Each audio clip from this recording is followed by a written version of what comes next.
السلام علیکم ورحمۃ اللہ وبرکاتہ۔ محترم و مکرم سامعین کرام، اللہ تبارک و تعالیٰ کے فضل و کرم سے ہم قومی کونسل برائے فروغ اردو زبان کے تحت چلنے والے 2 سالہ عربی ڈپلومہ کورس کے وحدہ 1-2 میں سے سبق نمبر 15 اس کو آج ہم پڑھ رہے ہیں، جس کا عنوان ہے محل النظارات، چشموں کی دکان۔ نظارہ عربی میں چشمے کو کہتے ہیں، اور نظارات چشمے یعنی چشموں کی جمع ہے، چشمے کی، اور محل کہتے ہیں دکان۔ تو محل النظارات، چشموں کی دکان۔ الدرس الخامس عشر، 15واں سبق، محل النظارات، چشموں کی دکان۔ جد حامد رجل مسن يناهز 70 عاما من العمر۔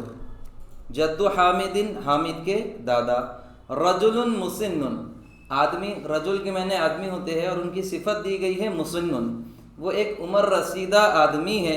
یناہزو، جو تجاوز کر گئے ہیں، یعنی ناہزہ یناہزو کے معنی بڑھنا ہوتے ہیں، جو بڑے ہوئے ہیں۔ 70 عام من العمر، جو اپنے عمر کے 70ویں سال کو پہنچ چکے ہیں، یا پھر اپنی عمر کے 70ویں سال کو پہنچ رہے ہیں۔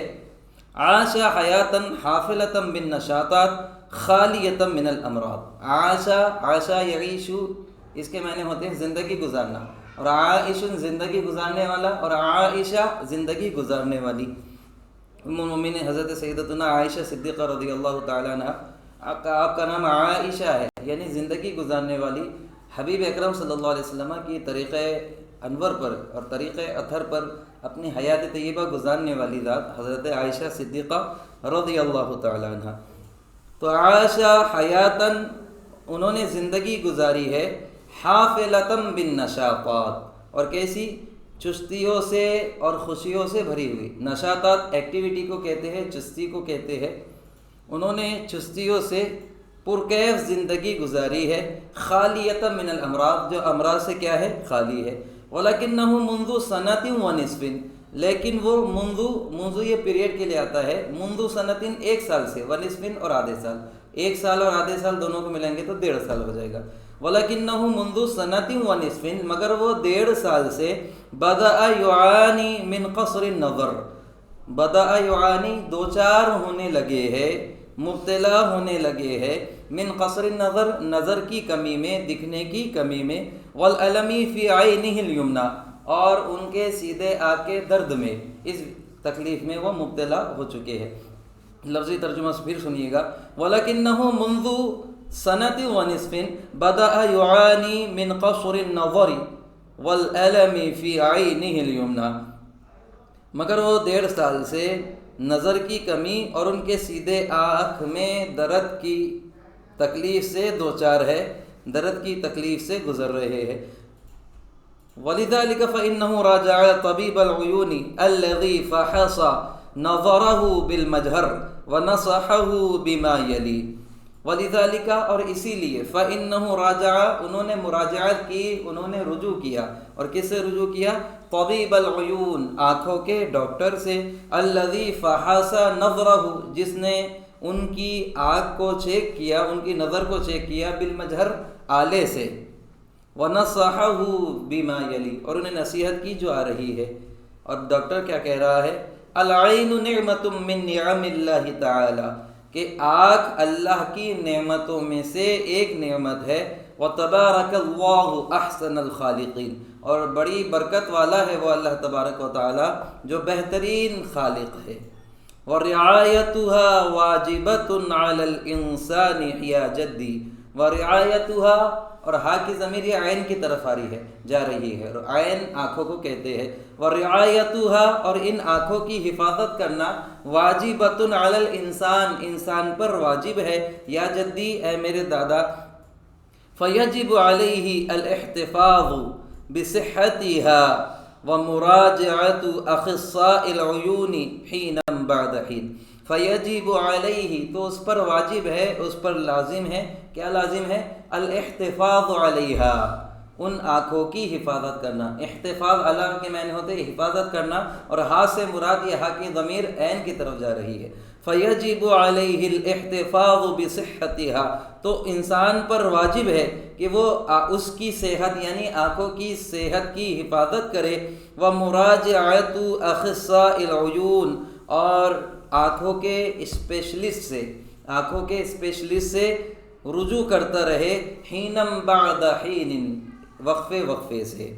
وَإِذَا تَجَاوَزَ الْخَمْسِينَ وَبَلَغَ مِنَ الْعُمُرِ عِتِيًّا، اور اذا یہ کنڈیشن ہے، وَإِذَا تَجَاوَزَ الْخَمْسِينَ، اور جب وہ 50 سال کا ہو جائے، وَبَلَغَ مِنَ الْعُمُرِ عِتِيًّا، اور عمر کے بڑھاپے کو پہنچ جائے، فَعَلَيْهِ أَن يَسْتَخْدِمَ النَّظَّارَاتِ، تو اس پر یعنی انسان پر واجب ہے کہ وہ چشموں کا استعمال کرے۔ فعلیہ، تو اس پر واجب ہے، یہ علیہ ہی کے اندر یجب چھپا ہوا ہے، فیجب علیہ، تو اس پر واجب ہے، ان یستخدم، کہ وہ استعمال کرے، النظارات، چشموں کو، ویہتم بنظافت العیون اکثر فاکثر، اور زیادہ سے زیادہ آنکھوں کی صفائی کا اہتمام کرے۔ لفظی ترجمہ ہے ویہتم، اور وہ اہتمام کرے، بنظافت العیون، آنکھوں کی صفائی کا، اکثر فاکثر، زیادہ سے زیادہ۔ قال جد حامد کے دادا نے کہا، حسنا یا بنیا، ٹھیک ہے، بہت اچھی بات ہے میرے بیٹے۔ وأجاب الطبیب قائلا، اور ڈاکٹر نے یہ کہتے ہوئے جواب دیا، شکر لک یا ابوی، آپ کا شکریہ ہے میرے بابا، آپ کا شکریہ ہے میرے دادا۔ وأصف لک دواء ونظارة، اور میں آپ کے لیے پرسکرائب کر رہا ہوں، میں آپ کے لیے لکھ رہا ہوں، دوا کو بھی، ونظارة، اور چشمے کو بھی۔ اشتری الاول من الصیدلیہ، پہلے کو میڈیکل سے خریدیے کیونکہ دوا میڈیکل بھی ملتی ہے، والآخر من محل النظارات، اور دوسری چیز کو چشمے کی دکان سے خریدیے کیونکہ چشمے کی دکان پہ ملے گا۔ واستخدم الدواء لمدت اسبوع، اور دوا کا استعمال کرتے رہے پوری ایک مدت تک۔ وتشعر بالراحة ان شاء اللہ، اور آپ راحت کو محسوس کریں گے۔ شعر یا شعور کے معنی ہوتے محسوس کرنا، اس کا صلہ بھی آتا ہے، تشعر بالراحة، آپ راحت کو محسوس کریں گے انشاءاللہ اگر اللہ چاہے۔ وَإِن لَمْ يَنْجَحْ ذَلِكَ الْعِلَاجِ، اور اگر یہ علاج کارآمد نہ ثابت ہو سکے، اگر یہ علاج کامیاب نہ ہو سکے، فَعَلَيْكَ أَن تَسْتَعِدَّ لِإِجْرَاءِ الْعَمَلِيَّةِ الْجِرَاحِيَّةِ، تو آپ پر پھر واجب ہے کہ آپ تیار رہے، علیک ان تستعد، آپ پر تیار رہنا واجب ہے، لاجراء العملیۃ الجراحیہ، اجراء العملیۃ الجراحیہ، یہ آپریشن کو کہتے ہیں، تو پھر آپ آپریشن کے لیے تیار رہنا آپ کے لیے واجب ہے۔ کعلاج اخیر، آخری علاج کی طرح، یعنی اگر یہ اس سے نہ ہو تو پھر آخری علاج یہ ہے کہ آپ آنکھوں کے آپریشن کے لیے تیار رہے۔ تحرک حامد الی محل النظارات، حامد چشموں کی دکان کی طرف چلا، ودخلہ، اور اس دکان میں داخل ہو گیا۔ فدارت المحادثۃ کالآتی، تو گفتگو چلی ہے جیسے کہ آ رہی ہے۔ حامد مساء الخیر، حامد کہہ رہا ہے گڈ ایوننگ، صاحب المحل مساء النور مرحبا، گڈ ایوننگ، بہت بہت ویلکم۔ حامد ارید نظارۃ، حامد کہہ رہا ہے کہ میں چشمہ چاہتا ہوں، مجھے چشمہ چاہیے۔ صاحب المحل نظارۃ شمسیۃ، سن گوگل، کیا آپ دھوپ کا چشمہ چاہتے ہیں؟ حامد لا واللہ ارید لقصر النظر، نہیں اللہ کی قسم، یہ واللہ یہ گھڑی گھڑی اس کا ترجمہ نہیں کرتے، عربوں میں عادت ہوتی ہے یہ واللہ ہر بات پہ کہتے ہیں، تو نہیں واللہ نہیں، بلکہ ارید لقصر النظر، میں نظر کی کمی کا چشمہ چاہتا ہوں۔ صاحب المحل این الکشف، ٹیسٹ رپورٹ کہا ہے، کشف کہتے ہیں ٹیسٹ رپورٹ کو۔ حامد تفضل، یہ لیجئے۔ وَهُوَ يُقَدِّمُ إِلَيْهِ الْكَشْفَ، اور وہ دکاندار کی طرف ٹیسٹ رپورٹ کو پیش کرتا ہے۔ صاحب المحل، دکاندار، یا سلام، ہے تعجب، عمرک 70 عاما، کیا تم 70 سال کے ہو؟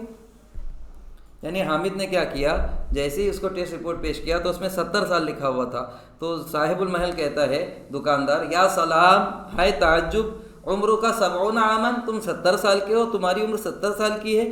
حامد لا واللہ لیس لی ھذا الکشف، اب حامد کہہ رہا ہے کہ نہیں اللہ کی قسم یہ میری رپورٹ نہیں ہے۔ صاحب المحل لمن ہوا اذن، تب وہ کس کی ہے؟ حامد لجدی، وہ میرے دادا کی ہے۔ صاحب المحل این ہوا، وہ کہاں ہے؟ حامد ہوا فی المنزل، وہ گھر میں ہے۔ صاحب المحل فکیف نعطیک نظارۃ، تو ہم آپ کو کیسے چشمہ دے؟ حامد لماذا، کیوں؟ صاحب المحل نحتاجہ شخصیا لکی نقیس علی وجہہ مقاس العطار، صاحب دکاندار کہہ رہا ہے ہمیں ان کی شخصی طور پر ضرورت ہے تاکہ ہم ان کے چہرے پر فریم کے ناپ کو ناپ سکے۔ لفظی ترجمہ نحتاجہ شخصیاً، ہمیں ان کی ضرورت ہے شخصی طور پر، لکہ نقیسہ تاکہ ہم ناپ سکے، علی وجہہ ان کے چہرے پر، مقاس العطار فریم کے ناپ کو۔ حامد زین، ٹھیک ہے، سأحضرہ الی ہنا فی خلال ربع ساعۃ، ربع کہتے ہیں پاؤ کو اور ساعہ کہتے ہیں گھنٹے کو، گھنٹے کا پاؤ کتنا ہوگا؟ 15 منٹ۔ سأحضرہ الی ہنا فی خلال ربع ساعۃ، میں انہیں 15 منٹ کی مدت میں یہاں حاضر کر دوں گا۔ لأن منزلی قریب جدا من ہنا، کیونکہ میرا گھر یہاں سے قریب ہے۔ ذهب حامد مسرعا، حامد تیزی سے گیا، وأحضرہ علی جناح السرعہ، اور انہیں حاضر کر دیا، وہ سے مراد یہاں دادا ہے، اور دادا کو حاضر کر دیا علی جناح السرعہ، فوری طور پر۔ صاحب المحل اہلا و سہلا، دکاندار کہتا ہے کہ بہت بہت ویلکم یا شیخ، اے محترم۔ ای نوع من العطار ترید، آپ کس قسم کا، ای نوع من العطار ترید، آپ کس قسم کا فریم چاہتے ہیں؟ جد حامد ماذا تقصد، آپ کا مطلب کیا ہے؟ صاحب المحل دکاندار اقصد نوعیت العطار، میرا مطلب فریم کی قسم ہے۔ اتریدہ مصنوعا من المعدن او من الپلاسٹک، کہ آپ اس فریم کو دھات کا بنا ہوا چاہتے ہیں یا پھر پلاسٹک کا چاہتے ہیں؟ اب جدو حامد کہہ رہے ہیں، حامد کے دادا، رحم اللہ ابویک، اللہ تمہارے والدین پر رحم فرمائے، یا عزیزی، اے میرے محترم، اعطنی ما ہوا افضل، جو بہتر ہے مجھے دے دیجئے۔ صاحب المحل کلاہما افضل، دکاندار دونوں بھی بہتر ہے۔ والفرق فی السعر فقط، مگر فرق صرف قیمتوں کا ہے۔ العطار المعدنی ذہبی، معدنی فریم گولڈن دھات کا ہے، فہو اغلی من العطار الپلاسٹکی، جی تو وہ پلاسٹک فریم سے مہنگا ہے۔ جد حامد کے دادا، انا عجوز ماذا افعل بالعطار الذهبی الغالی، میں تو بوڑھا ہوں، دھات کا گولڈن فریم لے کے میں کیا کروں گا؟ رجاء ان اعطنی ارخص عطار موجود لدیک، برائے کرم مجھے آپ وہ فریم دے دیجئے جو آپ کے پاس سب سے سستا ہے۔ ارخص عطار، برائے کرم مجھے سب سے سستا فریم دے دیجئے، موجود لدیک، جو آپ کے پاس موجود ہو۔ صاحب المحل دکاندار، لماذا یا حاج، اے حاجی آپ ایسا کیوں کہہ رہے ہیں؟ یقولون، لوگ کہتے ہیں، مطلب محاورتاً لوگ کہتے ہیں، ان اجمل الاحیاء وهو الانسان، کہ زندہ شخصیتوں میں یا مخلوقات میں، زندہ اشیاء میں، اجمل الاحیاء زندہ لوگوں میں سب سے زیادہ زندہ۔ لماذا یا حاج، کیوں اے محترم؟ یقولون، لوگ کہتے ہیں، ان اجمل الاحیاء هو الانسان، زندہ مخلوقات میں سب سے بہتر انسان ہے۔ واجمل شیء فی الانسان واغلاہ هو العینان، اور انسان میں سب سے زیادہ خوبصورت اور مہنگی چیز آنکھیں ہیں۔ دیکھیں کیسے ذہن بنا رہے ہیں، یہ بزنس پوائنٹ ہے، بزنس ٹرننگ پوائنٹ ہے کہ لوگوں کے ذہن کو کیسا پھیرے۔ کہہ رہے ہیں کہ جاندار مخلوقات میں سب سے زیادہ خوبصورت اگر کوئی ہے تو وہ انسان ہے، اور انسانوں میں سب سے زیادہ کوئی خوبصورت چیز ہے تو وہ آنکھ ہے۔ میں پھر شروع سے کہہ رہا ہوں، ان اجمل الاحیاء هو الانسان، زندہ مخلوقات میں سب سے زیادہ خوبصورت انسان ہے۔ واجمل شیء فی الانسان واغلاہ هو العینان، اور انسان میں اجمل شیء سب سے زیادہ خوبصورت چیز، فی الانسانی انسان میں، واغلاہ اور سب سے زیادہ قیمتی اور مہنگی، هو العینان وہ آنکھیں ہے۔ الا تستحقان ان ينفق علیہما کل غالی و نفیس، کیا یہ دونوں آنکھیں اس کی مستحق نہیں ہے کہ ان دونوں پر سب سے مہنگی اور سب سے خوبصورت چیز خریدی جائے؟ یہ نہیں کہہ رہے ہیں کہ مہنگا اتار لو اور میرا فائدہ کرو، کہہ رہا ہے کہ آپ کی آنکھیں بہت اچھی ہے اور مہنگی جب اتنی قیمتی ہے تو اس کے لیے قیمتی چیز لینا چاہیے۔ لیکن دادا بھی تجربے کار ہے، اب دادا مثال دیتے ہیں، جدو حامد، حامد کے دادا، وَأَيْضًا يَقُولُ، لوگ یہ بھی تو کہتے ہیں، مُدَّ رِجْلَيْكَ عَلَىٰ قَدْرِ بِسَاطِكَ، اپنے پیروں کو اپنی چادر کے مطابق پھیلاؤ، مُدَّ رِجْلَيْكَ، اپنے پیروں کو پھیلاؤ، عَلَىٰ قَدْرِ بِسَاطِكَ، اپنی چادر کے مطابق، اپنی چادر کے مطابق اپنے پیروں کو پھیلاؤ، مطلب اپنے پیروں کو چادر سے باہر نہ نکالو۔ انا رجل متقاعد، میں تو ایک ریٹائر آدمی ہوں، من این ادفع الیک للاطار الذهبی، میں گولڈن فریم کے لیے آپ کو کہاں سے پیسے دوں گا؟ صاحب المحل حسنا، دکاندار ٹھیک ہے، اختر ما یعجبک، آپ کو جو پسند آتا ہے آپ چن لیجئے، من هذه الاطر، ان فریم میں سے جو میں نے آپ کے سامنے رکھا ہوں، جو آپ کو پسند آتا ہے اسے چن لیجئے۔ جد حامد یعجبنی هذا الاطار، مجھے یہ فریم پسند آ رہا ہے، ما ثمنہ، اس کی قیمت کیا ہے؟ صاحب المحل، دکاندار، الاطار مع الزجاج، کیا آپ کانچ کے ساتھ فریم کو چاہتے ہیں؟ لا یکلفک، الاطار مع الزجاج لا یکلفک الا 300 روبیۃ فقط، الاطار من الزجاج، کانچ کے ساتھ فریم، لا یکلفک، آپ کو نہیں آئے گا، الا 300 روبیۃ فقط، مگر صرف 300 روپے میں، کانچ کے ساتھ فریم آپ کو صرف 300 روپے میں آئے گا۔ جد حامد، حامد کے دادا، متى تكون النظارة جاہزة، یہ چشمہ تیار کب ہوگا؟ صاحب المحل، غداً صباحا انشاءاللہ، کل صبح انشاءاللہ یہ تیار ہو جائے گا۔ جد حامد، کم ادفع لك مقدما، میں آپ کو ایڈوانس کے طور پر کتنے دوں؟ صاحب المحل، 100 روبیۃ فقط، یہ 100 200 کو عربی میں کہتے ہیں، 100 روبیۃ فقط، 200 روپے دے دیجئے، والباقی عند الاستلام، اور باقی کے آپ کو چشمہ لیتے وقت آپ مجھے 100 روپے دے دینا۔ جد حامد، حامد کے دادا، شکراً مع السلامہ، شکریہ مع السلامہ کہتے ہیں، خدا حافظ۔ صاحب المحل، وإلی اللقاء، انشاءاللہ ہم پھر ملیں گے۔ سنلتقی کو عربی میں شارٹ کرنا ہے تو الی اللقاء کہتے ہیں، الی اللقاء کا مطلب سنلتقی، ہم پھر ملیں گے انشاءاللہ۔ عزیزان گرامی، یہاں پر ہمارا مختصر سا سبق ختم ہوا۔ آپ سے گزارش ہے کہ اس کو بار بار دیکھیں اور اس کے ایک ایک حرف کو سمجھنے کی اور اس کو لکھ کر یاد کرنے کی کوشش کرے۔ اللہ تعالی ہمیں اپنے حبیب پاک صلی اللہ علیہ وسلم کے صدقے عربی زبان پڑھنے، سیکھنے اور دوسروں کو سکھانے کی توفیق عطا فرمائے۔ السلام علیکم ورحمۃ اللہ وبرکاتہ۔